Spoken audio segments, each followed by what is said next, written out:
Pod Network Entertainment.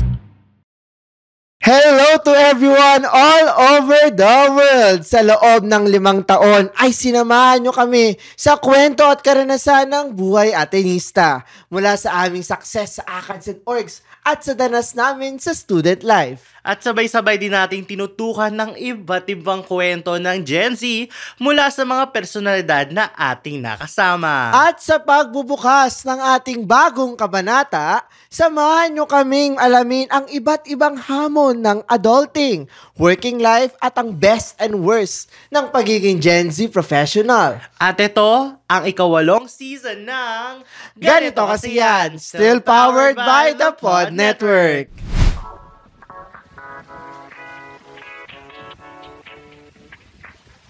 At muli ako nagbabalik, ito pa rin ang inyong wandering go-getter ng Quezon City. It's your boy, Jacob. At kasama nyo pa rin ang breadwinner baby boy ng Binangonan Rizal. Ako lang to, si Lance Arevada. Guys, Yes. yun yung reaction ko talaga. Yes. Nung una ko narinig yung moniker. First episode Kung natin ako- ng season 8 Oo. nang babash ka na agad. Kung ako, Parang kung ako may casting, mali. hindi po ipapa-approve. Parang hindi maganda na ito yung una nating sa Sargo, Jacob, na nang babash ka agad. Nasaan ang good vibes? Okay, I like it. Very baby boy. Paano yung baby boy? Okay. Welcome back sa season 8, mga Okay. podmates. Sa talaga namang, grabe, umabot tayo sa season na hindi na tayo estudyante. Ano na tayo? Jobless to job, may job na? Yes. Yes, welcome back. What can you Welcome say? back. At ito na nga, sabi nga namin ay muli kaming magbabalik at muli nyo kaming makakasama dahil, of course, this is still a platform wherein we will share how we navigate our life, how our lives have changed, and you're still part of our journey and we're glad to have you part of it. Yes, and sabi nga, ito ang Ganito Kasi Yan, version 8.0. Stronger. Bakit? Bolder. Every season ba? Ibang version Hindi ka? mo alam, fiercer. Hindi mo get? Hindi, pero feeling ko Malay mo 2.0 naman to. 8.0 kasi season 8 na. Sige. Dapat kumbaga may transition. Pero kasi yung first 7 seasons, para siyang era 1. Yun yung 1.0 mo. Oo nga, 1 point. Hindi. Bakit every season nagbabago ka? Feeling ko, nagbabago din tayo. I mean, nag-usap tayo na like, Basta ako, nagpapakatotoo ako dito. Hindi ba pwedeng habang nagiging totoo ka ay nag-grow? Di ba? Sige. Kaya naman, grabe yung growth ng 8th season na to. Version 8, hashtag, ano nga yung kapag nagsisend ka ng thesis ay, hindi naman, hindi pala pwede. Ayoko gamitin yung joke na yan. Bakit? Yung parang kunwari, version 8, final na to. Final na. Hindi pa final. Oo. Ano to? Sa success pa to. Oo. Yes. And for our first episode, feeling ko, Jacob, dapat talaga namang pasabog ang season 8. At talaga bang... Ano bang magpasabog ang season 8? Kasi lagi naman tayo nagpapasabog. Siguro ito, bugs na bugs. Okay. Na parang kumbaga, alam mo yung talagang, totoo dun sa, ano bang theme natin or like, nasan tayo ngayon.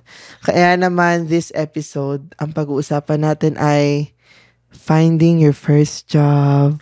Oh my God. May trabaho ka na ba? GKY is my work. GKY. I mean, gets, pero technically, may mga paperwork, may arrangements, pero when I say trabaho, yung trabaho ba talaga na Monday to Friday, fix yung sked, may salary ka, yung may benefits ka, 13th month. Bakit wala kang benefits dito? Meron ba? Meron. Wow. Joke lang. Jacob Makiling. I mean, yung kumbaga, yung talaga bang workplace na workplace, may ganun ka na ba ngayon? As of July July, 16, wala po. Okay lang yan.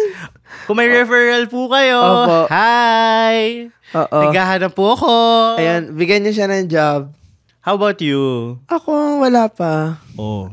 Parang parehas naman kami nagja-job hunting as of the moment. Oo. Nagja-job hunting ka ba ngayon? Yeah. Or nakahanap ka na ng nasa later stage ka na? I have some na I'm in the later stage, but I still am keeping my options open. Ako naman, parang nandun na ako at point na parang I need to parang finalize. Lock in? Oo. Lock in terms of like a job right now. Pero kasi sa akin, may sinet akong timeline. Sabi ko, before ng birthday ko, August 15, may trabaho na ako. And it's not like parang ayoko na magpahinga or like pressured ako to do so. Pero sa akin, like parang gusto kong magtrabaho na. Kasi like, I can't embrace the new chapter if I'm not into it already, like fully. So, medyo kailangan ng kumayod. Yes. But how difficult was it? Difficult. Like navigating the May to July. Parang, di ba? Parang yung Independence Day natin was, June 20. ako April 30, Independence Day. Ako, Kasi, yun yung last day ng klase. So, like, nung na yon parang, may Ateneo stuff pa naman. Like, hindi naman yun natapos. Pero sa akin nun, like, yun na yung parang lumaya ko. Like, at least feel ko yung sense of that. So, parang the May to July, parang tayo naman, lagi tayo occupied. Lagi tayo may ginagawa. So, but at least parang sa akin, alam mo yung di 100% na nagpo-function yung utak ko. Like, I'm not into ACADS, and parang I can make excuses, or I can rest if I want to, or like, I can be in a slump. Parang ganun siya, especially for me in the recent weeks. So like, right now, parang nakita ko yung sarili ko na kailangan ko na ulit makabalik out there kasi ayoko din naman na masyado ma-brain rot. Ikaw ba? Like, feeling ko sa ating dalawa, ikaw yung pinaka-busy. Huh? I mean, kasi ikaw, lagi kang occupied, lagi kang may gustong ginagawa. So how was it like na parang to transition, na parang bigla ka na wala ng ACADS, mawawalan ka na ng ibang responsibilities, and on your own ka na? It was fun, actually. Wow. Bed rotting. Talaga Yung ba? tawag namin doon. Nagbe-bedrot ka ba? Lagi kang nasa labas? Kunwari, ang bed rot ko usually mga 9 p.m. to 8 a.m. 9 p.m. to? 8 a.m. Natutulog ka? Bed rot. Okay. Like, kala ko like from 9 p.m. gising ka up to 8 a.m. Hindi naman. So how was it like? Okay naman, fun. Na-enjoy ko na nagne-Netflix, nagle-letterbox, Actually, ang dami kong time manood ng sine. Ang dami ko napanood na sine so far. What's the latest in Superman? Superman. Is it good? Oo! Talaga? I liked it. I recently watched yung Jurassic World. It's good. As someone na hindi superhero fan, super nagustuhan ko siya. Tapos, nakapag-Final Destination din ako. Anong napanood ko recently? Yung napanood mo yung kay Ding Dong? No. Saro? Okay. Ikaw ba? Ay, hindi. I mean, ikaw yung mas nagsisine. So, ikaw yung tatanong ko. Ako, sa bahay lang ako. Not much. So, aside from watching films and Netflix, what kept you occupied throughout all those Meeting months? friends. Daming time. Oo. Super, siguro, knowing din na madidisconnect ako to some people, I really made it a point na I would still keep in touch with some of them, especially those na I really wanted to. Kasi parang for me, I would really want to make the effort talaga to reach out to people or parang to still keep them into my life. And parang yun. Gets. Parang sa akin naman, kasi parang, at least ay tayo na, parang, okay, after college, what is life like now? Sa akin, parang, I wanted to be in that space or in a bubble.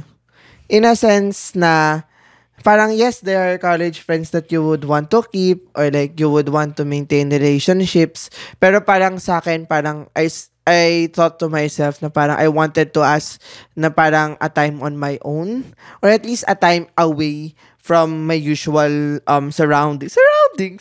Like usual na routines, usual people na nakita ko. Hindi siya parang like giging konyo tayo nang wala sa oras dito. Pero yung hindi siya yung dahil parang gusto ko mag-cut ties. Pero parang season break, parang lang yan, na parang gusto mo na parang may renewal, you would want fresher conversations, or like, at least parang space for you to do stuff that parang hindi mo nakaligtaan or hindi mo na nagagawa. So parang yun yung talagang something na napagfokusan ko, or at least talagang sinubukan kong gawin in the past months. In fair, may contrast tayo. Oo, kasi ikaw, lagi kang nasa katipunan.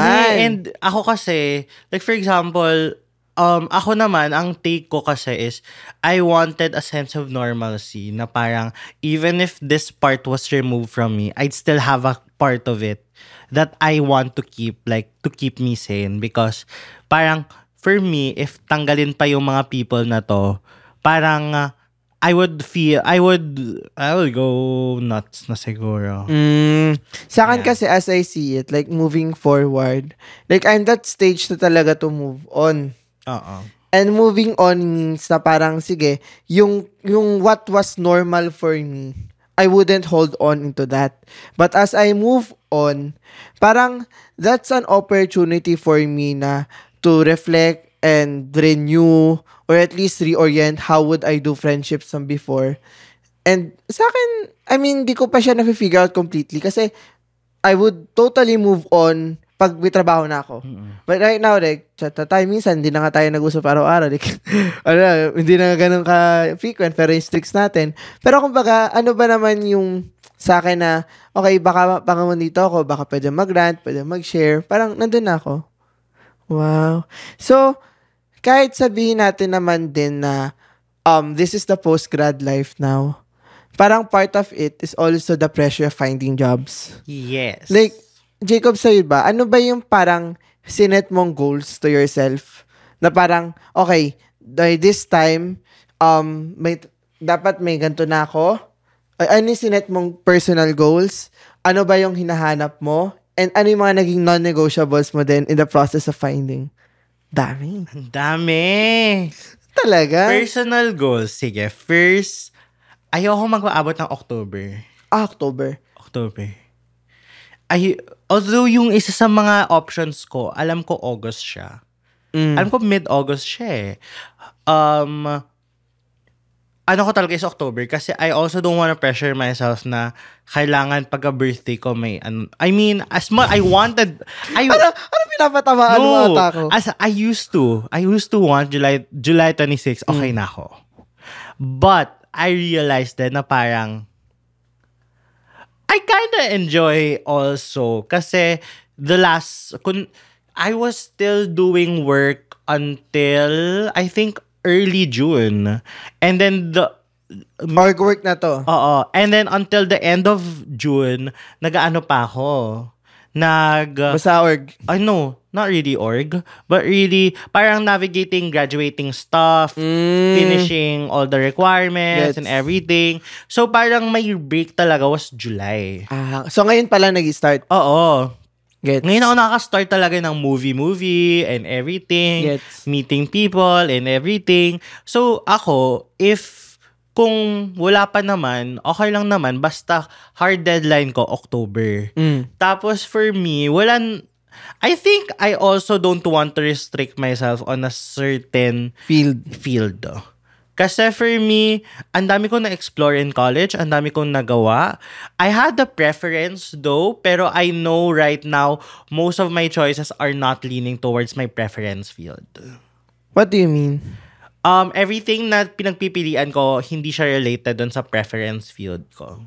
Gets. Preference field ko, music label. I really wanted to do music label. Kunin nyo na po siya. Was it like a personal choice na ay talagang lalabas ako dun sa preference ko? Or was it a matter of mahirap lang ding makapasok dun sa preferred mong field? I think, first, I also wanted to explore. I really wanted to, parang for example, applying for banks. That's something na I really was not sure about. Pero sabi ko, okay, why not give it a try?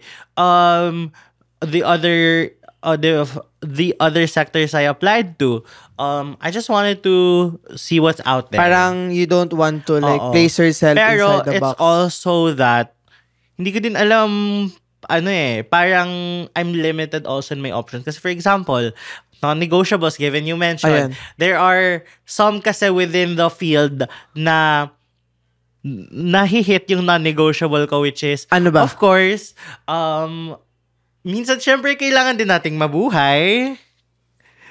So, salary? Oo. Ano yung non-negotiable mo na amount? Mababash pa ako dito. Hindi. I mean, ano tayo? No bashing, for fun. Wala din. Oy, excuse me, alam ko. Okay. Sinasabi po ni Lance, I am uncultured, hindi po ako marunong sa mga hindi niya kilala si Danas. anal culture. Oo. Aircon. Okay. Sorry sige na na, sa aircon humor. Sige na. Okay, non-negotiable, like pinaka-no talaga, lower than 25. I think that's not judgmental. 25, like, total na or 25 basic? 25 basic. Okay. Hindi ko na sasabihin yung expecting ko or kung ano yung gusto kong makuha kasi medyo higher than that pa siya. Like, higher na, okay, lower 30s, mid 30s, or upper... I will not answer that question. Okay. Because... Baka mamaya makita to ng mga HR namin. Hello po. Basta lang po, kung makita nyo po ito, wag lang po lower than 25. Thank you po. Okay, for me, yun, non-negotiable. Non-negotiable ko din... Honestly, wala akong masyadong non-negotiables. Benefits. HMO. Benefits. Hybrid yung work setup. Work setup, I don't have preference. I'm okay. Kahit sabihin mo sa Bulacan ka papadala? Ay, within naman. Mga ganun. Ang scope ko siguro, sige, dinagyan mo na ako ng non-negotiables. Scope ko, Marikina, QC, within, Mandaluyong, Pasig, Makati, BGC, San Juan. San Juan? Hanggang Makati lang yung... Yeah. Ay, hindi, BGC. Oh. Gets. Dun sa, ano ba to? East ba to? West? Ano ba? Yung pa Manila. Pa-west. Yung sa west, ang border ko ay hanggang Makati. Sa east, Taguig. Sa north, ang kaya ko hanggang QC, pero... Saan sa QC? Trinoma QC. Okay. Oo. Ang para ka lang... within 5 kilometers. Hoy, 10 naman. 10 kilometers away. Oo. Non-negotiable. Yung benefits, pag-usapan na lang po natin kapag nag-offer na po kayo.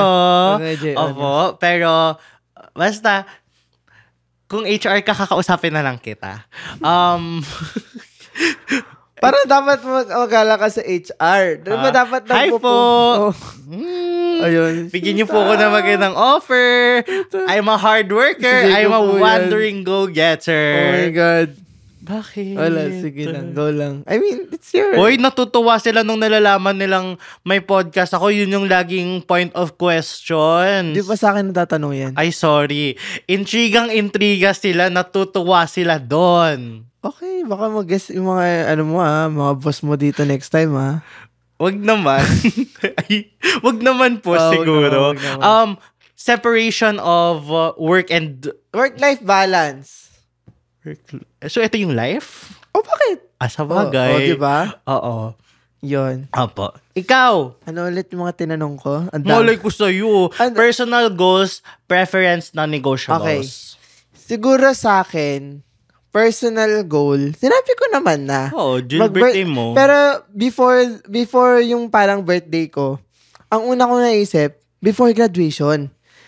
Kasi, I remember parang that. sinabi ko, parang like, okay, like, no, parang na-realize ko nun, na parang may isa akong kilala na like, after graduation, nagtrabaho agad. Ayun, na-burn out. Pero parang masaya naman siya sa work niya. Pero sa akin nun, I've realized na, okay, kailangan ko pala magpahinga. Tapos, ito yung parang napapansin ko.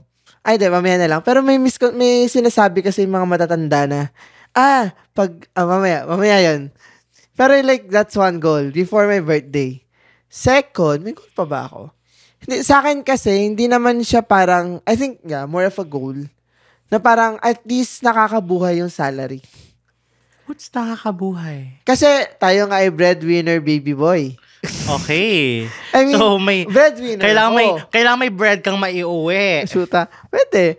So, ibig sabihin nun, kailangan, kung nandun ako sa like work ko, yung salaryng makukuha ko would be enough kahit pa paano for me to also allocate for my family and still for my personal expenses. So, may kasama pa yun na na I won't be staying in my town, sa Rizal. So, kailangan kong makipagsapalaran sa Maynila at maghanap ng ng inang rent na ang hirap maghanap. Okay. So, yung mga ganun pa na consideration. So, at least nakabubuhay. And siguro, siguro yung mag-grow ako. Parang sa akin, I don't want to be stagnant. And, ayoko na, na parang, nandun lang ako sa isang posisyon na yon. Which brings me to my preference. Eto, nag-silent retreat ako. Alam ba ng Podmates yun? Parang hindi. Para sa yun. I've been on a retreat and doon ko na-realize na I want to be outside the box. I don't want to expand further. Pero right now, yung preference ko like yours is like, wala din doon sa, yung mga industry na kino-consider ko is wala doon sa initial preference ko. So like, kung isa yung music industry, wala akong in-apply ang media. Wala. So like, yung mga ina-applyan kong jobs right now ay within the corpo. Malawak naman yan. And sa dev sector, development sector. So that would mean government. So that's one. Siguro preference ko din ay siguro sa akin ang tinatanong ko ay where would I see myself 2 years from now? Okay. Parang kasi 'di ba sabi nila, yun yung parang at least optimal time for fresh grads to consider their growth. First year mag-adjust ka, second year mag-thrive ka, and then decide from there if you want to move on or you want to move forward. So parang sa akin nun, yun din yung kino-consider ko as of now. And siguro yung din na may gusto kong i-conquer na something. I mean, when it comes to preference, di ba sinabi mo na parang may conquering na nagaganap. Like, one time nun, nag-angkas ako to Makati. Tapos sabi ko nun, ang cliche, parang nasa movie, pero sabi ko nun, parang ang saya dito siguro na ito naman yung i-conquer ko. Conquer! Hindi yung parang bang may bagong place to explore. Okay. In a sense na parang, nasa Katipunan na ako. Ortigas, sige, conquer natin yan. Pero kasi alam ko rin na may Ortigas. Or like, Manda. But like, something a new place na parang I would build like a new chapter or explore stuff. Or even sa BGC, I have also considered that. Talaga? Parang sa akin, ang ko naman ay Makati, Makati, BGC, QC, Manda, Ortigas, Cubao. Ayoko lang sa Manila. I mean, yung mga Manila na Rojas Boulevard, Pasay, Parañaque, sa South, ayoko na. Sa North, not so much. Sa province ko, kaya naman marami ding nagko-commute or like, nag-uuwian to and from the metro kasi walang masyadong job opportunity. So, there's that. So, yun. Parang sa akin, nandun ako sa parang, kumbaga complete restart. Na parang talagang rebranding in a sense na hindi ko pa alam what's out there pero I want to explore it. And for my non-negotiables, since sinabi mo na yung salary, sa akin, sinasabi ko at least 30. Parang sa akin, I don't know kung total ba yun, pero parang sa akin okay na yun. I mean... guys, okay na daw po sa mga HR po, okay na daw 30. I mean, yung parang yun lang yung nilalagay ko. Parang sa akin, di ba sinasabi nila na, know your worth. Parang, kung yun ilagay mo. Paano kung ilagay mo 50,000? Wala naman mag-hire sa'yo ng 50,000 fresh grad. Unless, nasa management trainee ka, nasa IT ka, kasi tambay ako sa Reddit eh.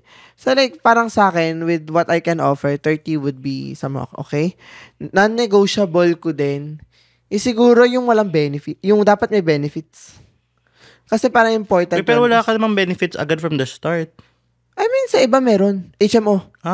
Yeah, meron. HMO, like allowance or something. Parang okay yun sa akin. HMO talaga, siya parang... Oo.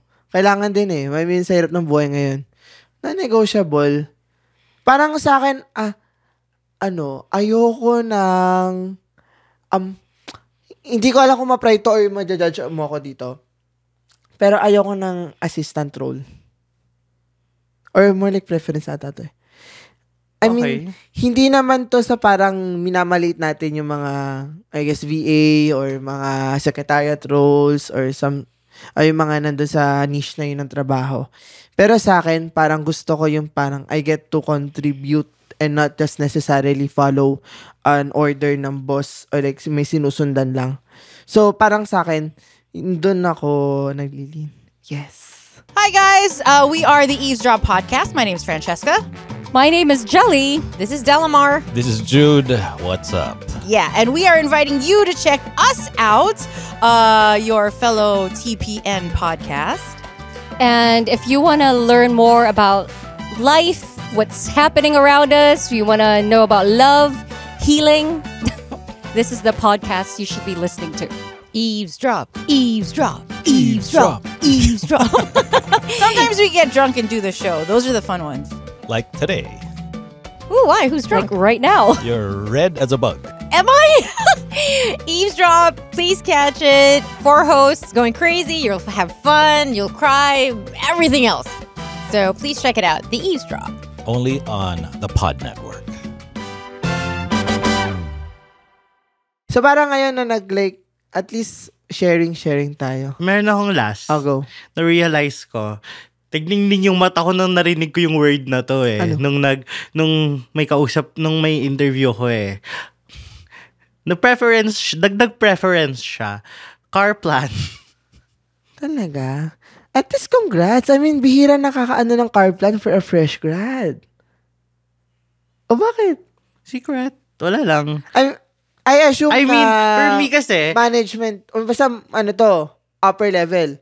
Basta ang ano is parang when you parang after a few months you can get a car plan, whatever, and least. everything.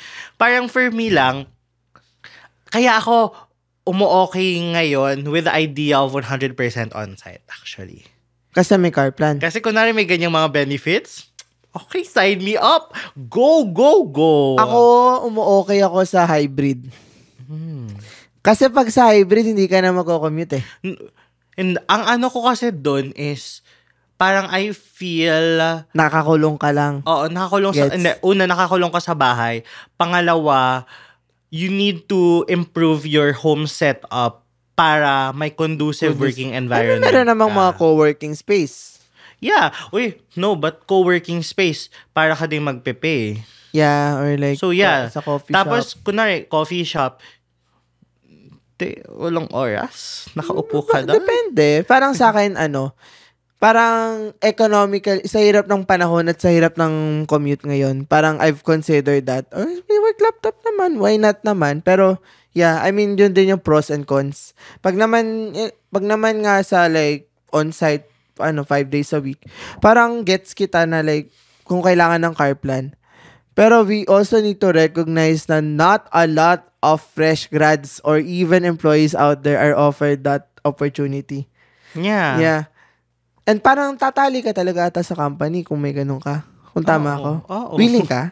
Willing. Talaga? Ano naman tayo, nasa point tayo na we're looking at where we can grow. And I think naman there's growth. And I think this brings me to my next question. What is your next Kasi question? na-encounter ko to sa isang interview. Oh. Sabi nung nag-interview sa akin, parang yun nga yung impression daw sa generation natin, sa Gen Z. Oh. Na entitled daw tayo, na parang talagang, she put it bluntly that we're brats. Like, do you think that this holds true? Like, sa generation natin ngayon, especially for fresh grads or like dun sa mga nag-i-start ng trabaho, why or why not? Ayan, nag-iisip siya. Feeling ko,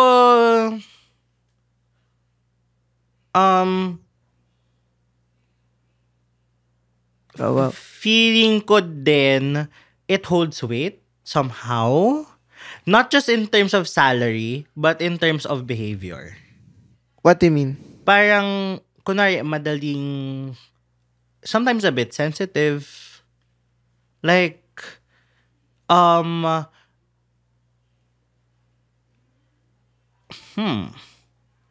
hindi ko alam kung paano ko ito ma-phrase na hindi ako Okay lang, maka-cancel. okay lang. Pero, din kasi, partly it's know your worth, but sometimes it's overestimating your worth for me. What's the difference? Kasi di ba kung Kasi ayun sometimes yung, you ano know mo, your worth, but there are times na parang you tend to not realize you are overestimating yourself. Kaya then, sometimes kasi we overplay our cards na parang akala natin we're worth this much because we did this and this. But we kinda tend to forget na, for example, these experiences that we have, ano ba yung nakuha natin from them? These are mostly, kunwari, assistant or roles lang, or parang, kunwari, minimal work lang naman.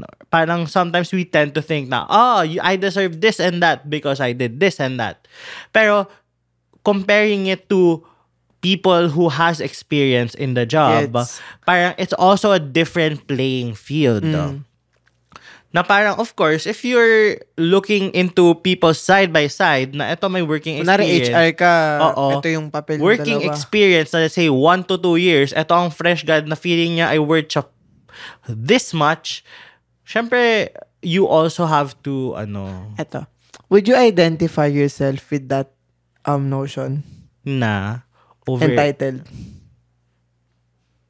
Ako feeling ko nile-level ko kung ano yung expectations para sa akin.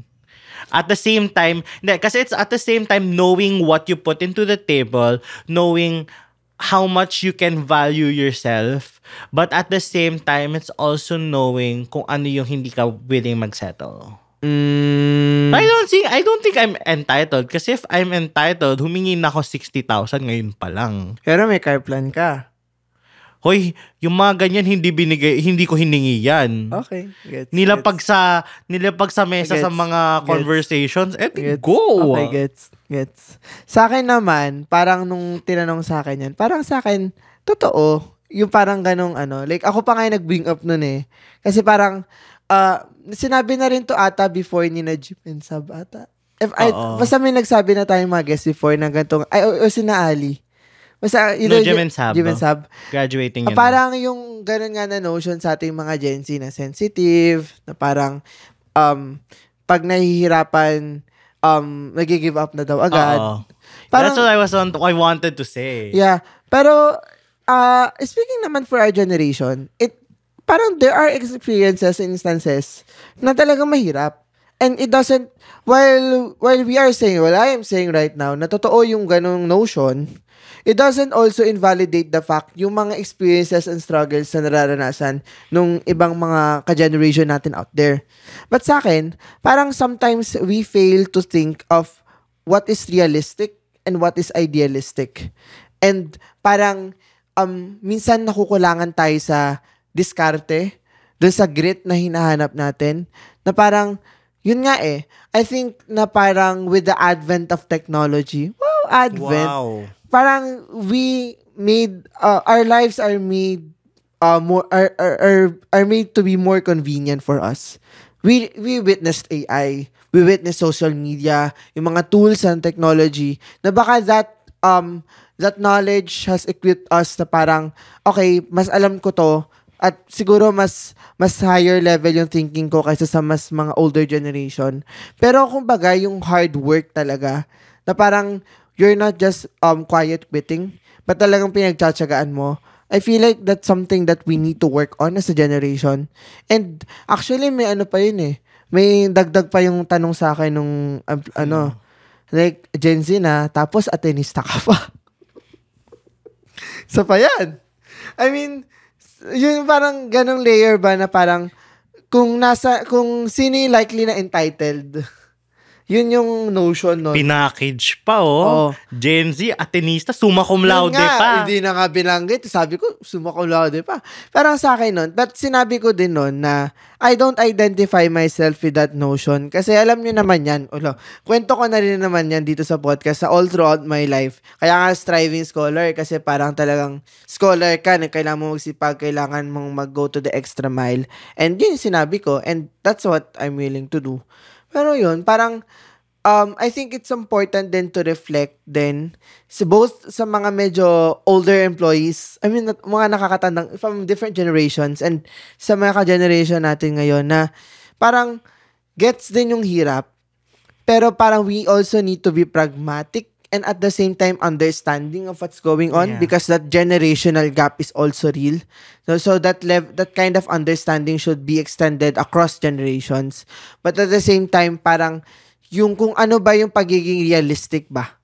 Na parang, okay, ano ba yung non-negotiables ko? Ano ba yung lines na feeling ko pag na-cross to, that's it. Parang that's also something then that we also need to stand up for as a generation. Kasi tayo rin naman yung outspoken. And we are also in the process of breaking ba yung mga stereotypes, yung mga mali or inappropriate na outdated na work practices na sanang wala na this 2025. Wow. Alagang yun talaga. But siguro ito, may mga notions ka din ba sa in finding jobs na parang feeling mo hindi naman totoo? Kasi ito may isa kong naisip eh. Ano?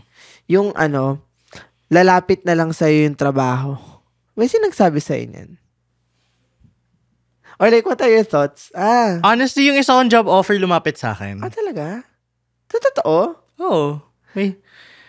Oo. Actually meron. May, kasi, sometimes may mga magme-message na lang sa'yo na mag-apply or parang ni-recruit ka for something. Di ba yan yung parang mga random? Di ba may sinabi ako sa'yo isang na-receive na message sa parang gagawin kang taga-benta ng something? Oo. Ganun ba lumapit? Or like, mas seryoso naman na trabaho? Hindi, mas seryoso. Talaga? Oo. Saan? Sa LinkedIn? LinkedIn, tsaka refer. Refer. Oo, Para personal refer. Sa akin kasi to I mean, summa cum laude, magna cum laude, Ateneo. Parang, hindi ako nakaranas nun. Parang sa akin, ang hirap maghanap ng trabaho. Like, grabe na saturated yung job market right now na 20 plus applications. Wala pa sa 10 ata yung nakabalik sa akin. Ilan lang yung nag-interview. Ilan lang yung napagdaanan kong process. And I don't know if it's because I'm not in the right industry or it's because there are too many people competing for the industry that I'm in. Parang, ang hirap eh. Sa'yo ba, like, ganun din yung experience na talaga bang nung trabaho na humanap sa'yo or mas nahirapan kang humanap ng trabaho? I feel like it's a balance of both. Kasi although there are kunwari messages, kunwari natatanggap, you still also have to look on your own. Kasi you don't know din naman what's out there. But siguro, I agree, super hirap, I would say. But I think also, it's a matter din kasi of where you apply eh. Like for example, most of my applications were in big companies talaga. So the tendency is super hirap and rigorous nung process. Rather than people, kunwari yung mga kilala ko na parang tinatanong ko sila saan sila nag-a-apply. Kasi kunwari I have this friend na ang dami niyang interviews. Wow! As in, ina-avoid niya talaga yung big companies. So, ibig sabihin ba mga startup? No, not really startups, but parang medyo rising pa lang. Local, oo. So parang it's more easier there kasi the competition isn't that tough. Rather than the bigger companies na you're going head to head with a lot of big people. Pero kasi nandun yung bigger opportunity. Yeah. I mean, it's also cost benefit. Not really cost benefit, but it also comes with the competition or with how big the is. Kasi, like for example, in a smaller company, yes, you there's a smaller competition. It's the pool of is more easier.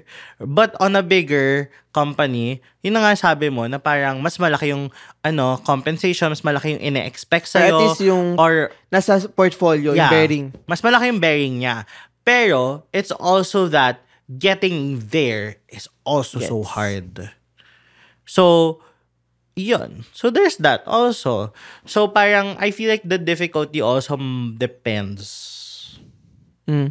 And I think, aside dun sa difficulty nung, like, sinabi mo ng dynamics, I think it's also important din to consider sa paghahanap yung, I think, connections and saan companies ko willing magsettle. I think important din na ako, baka choosy ako. Kasi I could randomly apply for anywhere. Pero sa akin kasi, I first need to read the job description. Kasi baka na mamaya, ano kalagay doon, magaling sa HTML, SQL, hindi naman ako nag-coding. Or like, 3 to 5 years of work experience. Sana, mag-a-apply ka pa ba doon? Ikaw ba? Ako, I have something on that. Eto natutunan ko from my mom. Just put it in there. Talaga? Because if they have something that's what's important is that your resume is on their table already. Because if something comes up that fits your or parang they have something similar that fits your credentials. I had one. I applied for something else, parang 3 to 5, and then I got an interview for something else. So, parang eto din I kaya medyo sabi ko, okay, medyo kailangan ko pakinggan nanay ko. It's important just to get your name out there. Just to put your name on their table.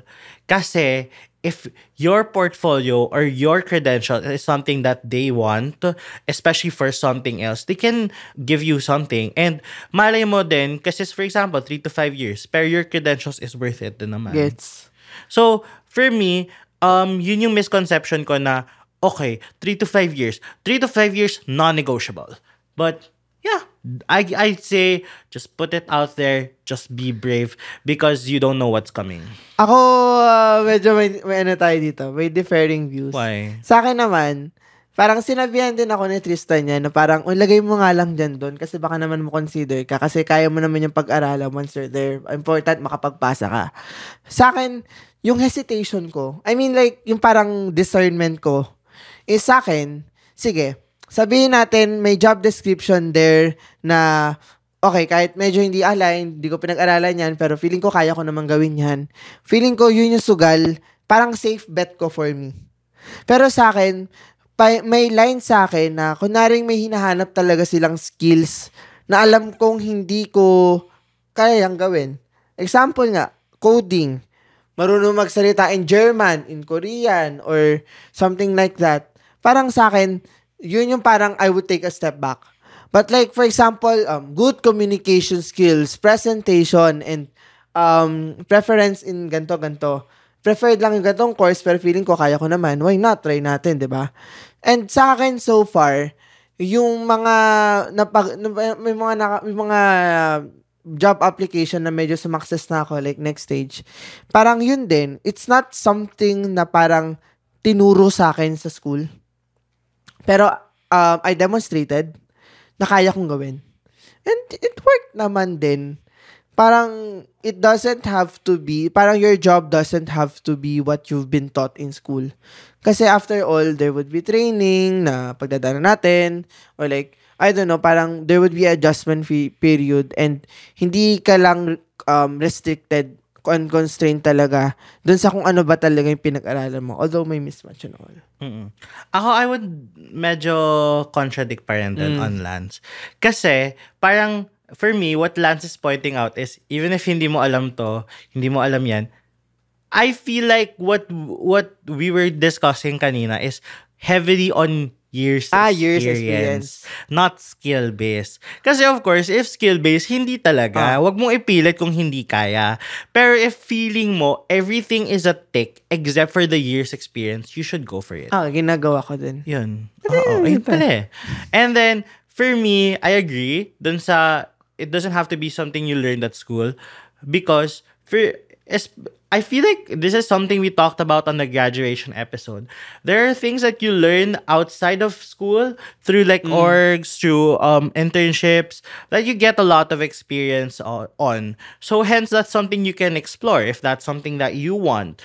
But it's also something that you can put in your resume or you can put in your CV as your portfolio. Kasi parang feeling ko din, it's okay din naman not to go where you are meant to bloom. Like for example, let's say I'm a comms graduate, but I wanted to explore somewhere. Finance. For example, because I was a VP in finance or something like that, or something related. I don't think there's any harm in that because at the end of the day, here's what I said din naman in a certain interview. I don't know, I can't remember what the actual question is kasi what happens sa akin then is I say everything and I blank out after the interview. Like I can't remember what I said anymore. But I remember I said na although I'd say that there might be a disadvantage because, for example, a lot of people are poor management or whatever, there's something that you Yes. put into the table as a communication graduate Totoo that yan. will really help, especially on another scale because you have skills also that they don't have and you can put something into the table. And I feel like that's something that's really important then is you being able to have the openness to learn. I feel like that's something really important. And I feel like in my interviews, that's something that they really like, that they saw. Na parang nakikita ko kasi in how they respond to it eh. Na parang, as long as they feel na you have the skills, you have something that they're really, or something tangible that they can work with. And you have the potential. Dagdag din na open ka pa to learn. That's something good for your package. So, yeah. Sa akin, lagi kong kinoconnect na parang, okay, ito yung attributes ko. Ngayon, communication. Parang, I can easily communicate yung complex na parang complex topics or complex analysis to like more simpler, more understandable terms. Na something na parang, it's a skill that we've been taught. Or yung analysis and such. And I think at the end of the day, it's more of how do you connect your skills with your job and paano mo siya like talagang male-leverage or ma-maximize given like what you can offer to the table. So I guess my last question is, wala pa tayong trabaho ngayon. But who knows? In a few weeks, in a few months, ito na mas tingnan natin ang adjustment ng GKY in the career era. But like, siguro, what's something that you would hope for your first job? Like, something tangible or something that you would expect or you're looking forward to. And, yun, in general. Kung ano man yung first job natin. I feel like I'm really looking forward to learn so much. Especially na a lot of the places I want to go to are so far from what I've learned. I really hope to be able to strengthen what I have because at the end of the day, I feel like I have something naman that's really helpful. I hope to strengthen it and siguro tangible. Ano? Excited ako for a new era na like meeting new people and having new friends. Friends lang? Issue. God. Malay mo. No, parang for me. Malay mo nandun na si Lyda Magtalas. Ay, nako. Ayun, I'm excited for the new era. I'm excited. And I'm excited din to parang siguro akong pinaka-tangible na excited ako for the first job is the day-to-day adventure na iba-iba yung ginagawa ko. Honestly, yeah. And to share it with you guys, I feel like that's my pinaka-excited na parang navigate the first 2 years with you guys and to share how But 2 years lang. The first 2 years, Okay. sabi ko. Okay, so magto 2 years ka sa job mo? Let's see. Okay. No, sabi mo kasi first 2 years yung pinaka-adjustment period. So, the adjustment talaga. And I know whatever happens, I'm excited na parang you guys are going to be my comfort person, my rant buddies. So, I am excited. Wag lang may HR.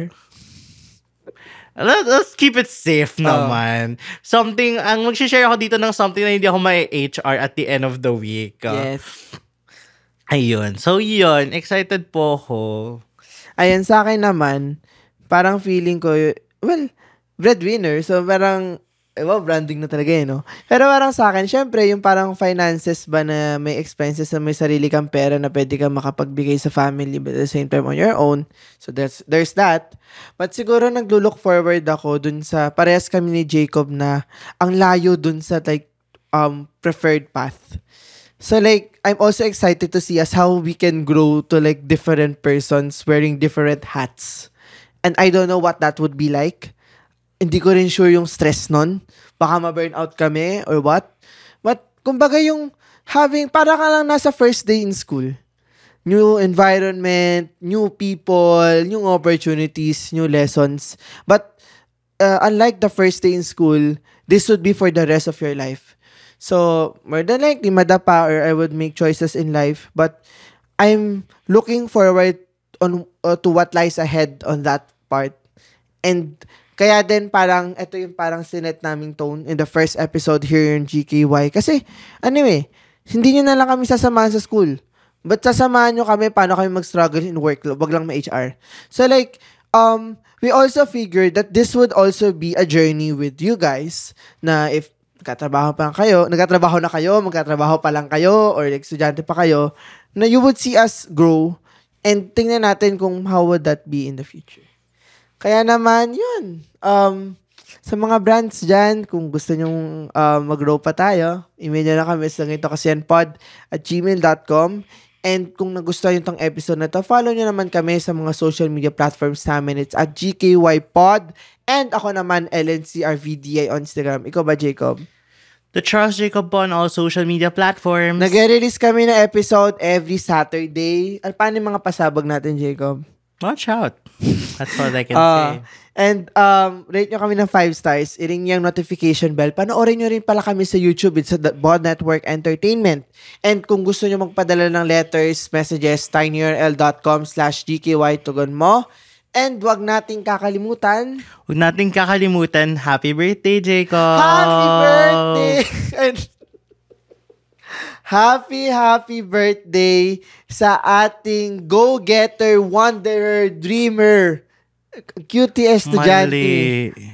Ano? Wandering go-getter. Wandering go-getter. First episode pa lang, may side-eye na agad. Bilangin nyo na po ilan side-eye ko kailan sa buong season na to. Wandering go-getter ng Quezon City, Jacob Makiling. What is your birthday wish and message? Hello, ayun. Birthday wish. Sana po magkatrabaho na ako. Wish, message, join us in this chapter at ito pa rin. Ganito kasi yan. The opinions of podcast creators, hosts, and guests are not necessarily reflective of the official stance of the Pod Network Entertainment, its hosts, or other network programs. The content created by the people behind the podcast is personal and not meant to harm any religion, ethnicity, group, organization, company, or individual.